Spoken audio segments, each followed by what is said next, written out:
Bonjour ou bonsoir. Masada, suicide collectif d'un groupe juif. Lorsque j'étais adolescent dans les années 80, j'ai eu l'occasion de voir un téléfilm en plusieurs parties ou une mini-série en quelques parties, je crois que c'est 3-4, dont le titre était Masada. Alors, je sais que c'est le titre correct parce que j'ai fait quelques petites recherches. J'ai oublié 99% avant de faire des recherches, j'ai oublié 99% de ce que j'avais pu voir dans ce téléfilm en plusieurs parties. Alors moi, dans ma mémoire, c'était juste un téléfilm. Il n'y avait pas plusieurs parties. Et j'avais donc oublié 99% de ce que j'ai pu voir dans ce téléfilm en plusieurs parties. Par contre, je me souvenais de deux choses importantes. Un, c'était qu'il était question d'un endroit qui est une citadelle. Citadelle, c'est le mot correct? Alors, c'est un village ou une ville juive du 1er siècle de notre ère, assiégé par les soldats romains. Et je veux dire ce village, parce que c'est peut-être plutôt un village qu'une ville. Et ce village, quoique quand on dit une citadelle, c'est peut-être plutôt une ville. Alors, cette ville de Masada a eu une particularité, et j'ai vérifié par rapport à des faits réels, donc par rapport à l'histoire, et d'après les informations que j'ai pu avoir, ça s'est réellement produit. C'est pas simplement un téléfilm qui aurait romancé quelque chose, ça s'est réellement produit. Donc il y a eu dans une citadelle qui s'appelle une ville citadelle assiégée par les soldats romains qui au 1er siècle s'appelait Masada et qui existe toujours d'après ce que j'ai compris. En Israël, cette ville citadelle existe toujours. Mais quand je dis existe, ce sont d'un point de vue archéologique, elle existe toujours. Je ne crois pas que ce soit une ville réellement. Je pense que c'est comme il doit rester des vestiges. Donc dans Masada, il y a eu, d'après les chiffres que j'ai pu voir, 960 personnes, enfants, femmes et hommes.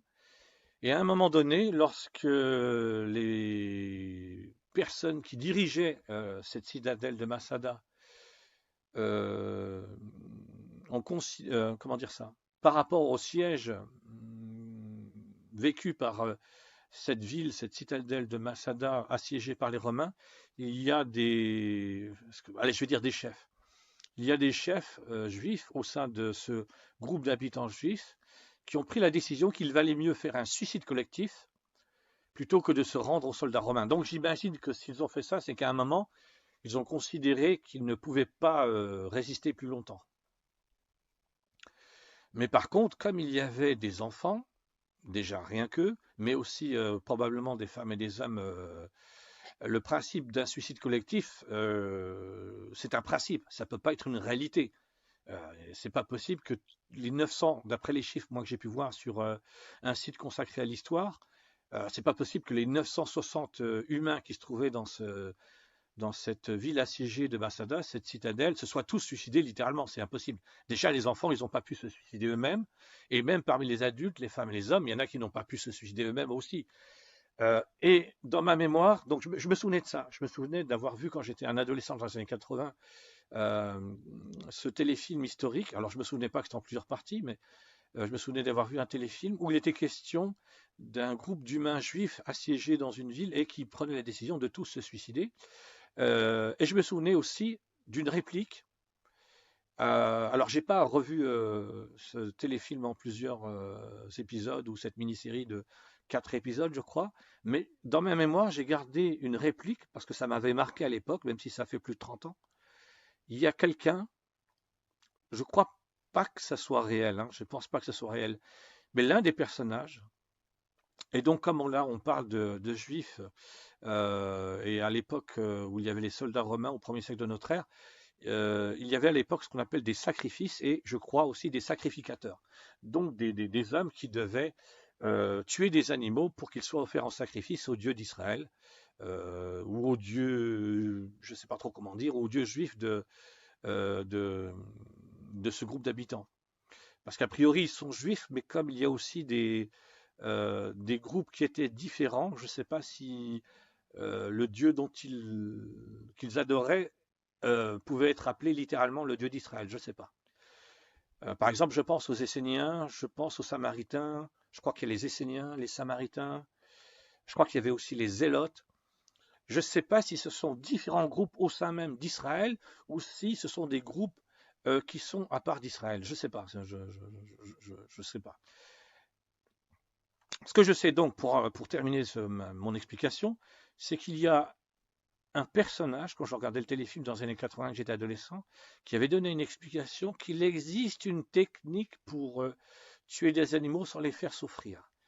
J'ai franchement des doutes sur le fait que ça soit possible. Mais bon, je me souviens d'avoir entendu cette réplique parce que, comme je l'ai dit, j'ai oublié 99% de ce que j'ai pu voir dans ce téléfilm en plusieurs, comment dire ça, en plusieurs épisodes. Je me souviens de deux choses, c'est qu'il y avait un groupe de juifs assiégés par des soldats romains qui se suicidaient, qui faisaient un suicide collectif, et qu'il y avait un personnage, à un moment donné de cette série, qui disait ça. Alors, en regardant, en faisant des recherches, j'ai vu qu'il y avait deux acteurs dont je connais le nom, Peter O'Toole, que j'ai eu l'occasion de... quand j'étais adolescent, il y avait Laurence d'Arabie qui passait, je crois, de mémoire, hein, une fois par an au moins, à l'occasion des fêtes de fin d'année. Il y avait des films comme ça, comme Laurence d'Arabie, Grease, un film genre géant avec, je sais que c'est avec James Dean. Géant, je sais que c'est avec James Dean, je crois que c'est aussi avec Rock Hudson, peut-être Elizabeth Taylor ou Natalie Wood. Donc il y avait des films comme ça dans la fin des années 70 et au cours des années 80 qui revenaient régulièrement lors des fêtes de fin d'année. Et un de ceux qui venait le plus régulièrement, c'était Jésus de Nazareth. Je sais pas si... Oui, je crois que c'était un film, hein, Jésus de Nazareth. Je crois que c'était un film parce que la référence de... J'ai entendu des passionnés de cinéma parler de Franco Zeffirelli, celui qui a fait Jésus de Nazareth, et a priori, les passionnés de cinéma n'auraient pas donné cette référence de Franco Zeffirelli si c'était pas un film, si c'était un téléfilm. Mais peut-être que je me trompe, hein. Peut-être que c'est un téléfilm Jésus de Nazareth. Pour en revenir euh, à cette explication donnée par l'un des personnages, il existe une technique pour tuer un animal sans le faire souffrir. En toute sincérité, je ne pense pas que ça existe. Je ne pense pas qu'il existe une technique qui permette de... en tout cas, à cette époque-là, au premier siècle de notre ère. Aujourd'hui, éventuellement, avec des méthodes qui sont foudroyantes, dans le sens de très rapide, en une seconde, on peut tuer un animal. Avec de la technologie, c'est possible. C'est possible. Euh, un jour, je ne sais plus du tout quand c'était, je me souviens pas parce que j'ai été choqué par ce que j'avais vu, donc je me souviens que de ce que j'ai vu et pas. Je regardais un documentaire sur des animaux, c'était sur des chevaux. Puis à un moment, je vois un homme qui se met en face d'un cheval. Et donc l'homme, il a la tête du cheval devant lui, et puis il a une sorte d'appareil de forme cylindrique et qui tient dans la main. Et puis il met cet appareil devant la tête du cheval. Il se passe un truc que j'ai absolument pas compris. Et j'ai été tellement surpris par ce que j'ai vu que j'ai réfléchi, j'ai essayé de comprendre. Je me suis dit, mais il s'est passé quoi là? Et c'est en réfléchissant que je me suis rendu compte que je venais de voir une scène où un homme tuait un cheval avec un objet, je sais pas comment ça s'appelle, ce que c'est, mais je me suis dit, mais c'est quoi ce truc, quoi? Quand je regardais le documentaire, j'ai rien vu ou rien entendu qui indiquait que j'allais voir un cheval être tué, quoi. Surtout que le cheval, il était debout, il était confiant par rapport à l'homme qui était face à lui. Et je me souviens pas d'avoir entendu dire que le cheval était malade, qu'il était agonisant, qu'il fallait le abréger ses souffrances. Rien. Et donc je comprends mieux pourquoi par la suite j'ai entendu dire que il y avait eu une interdiction en France. Hein, je parle de la télévision française. Pardon, je parle de la télévision française. Il y avait une interdiction sur les mauvais traitements sur animaux. Bah, je confirme que c'est le bienvenu, parce que moi, quand j'ai vu cette scène, déjà, quand je l'ai vu, j'ai pas compris ce que j'ai vu, et j'ai été obligé de réfléchir pour comprendre ce qui s'était passé. Et je me suis rendu, après coup, je me suis dit, mais c'est quoi À aucun moment, j'ai rien vu venir. J'ai pas vu venir qu'on allait tuer un cheval.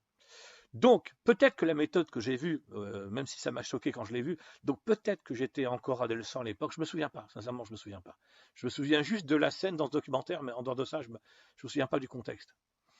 Et Donc je veux bien qu'avec cet appareil qui était de forme cylindrique, cet homme a mis juste devant la tête du cheval, peut-être même d'ailleurs qu'il l'a mis au contact de la tête du cheval.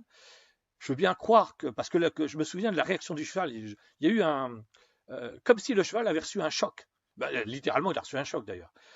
Et donc, je veux bien croire qu'avec une méthode moderne, on puisse tuer un animal en une seule seconde, voire même en moins d'une seconde, en une fraction de seconde, et que donc il n'a pas le temps de souffrir. Mais là, déjà, on parle d'être humain, ensuite on est au 1er siècle de notre ère, et enfin, même si c'est expliqué comme étant un suicide collectif, je rappelle que c'est historique, et d'après des recherches rapides que j'ai pu faire, je dis bien rapide, hein, je ne suis pas allé loin, mais d'après des recherches rapides que j'ai pu faire, c'est un lieu historique en Israël, c'est-à-dire que c'est un lieu qui est reconnu comme tel au sein d'Israël, aujourd'hui encore.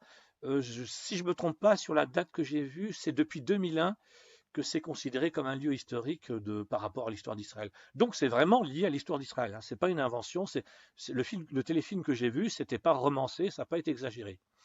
Mais par contre, comme j'ai vu un chiffre indiquant qu'il y avait 960 personnes, est-ce que ce sont les soldats romains qui ont vérifié? Je sais pas. Je sais pas d'où vient le compte de 960 personnes. Mais en tout cas, les enfants, ils n'ont pas pu se suicider. Ça, c'est sûr à 100%. Les enfants ne se sont pas suicidés. Donc, les enfants ont été suicidés, c'est-à-dire qu'ils ont été tués.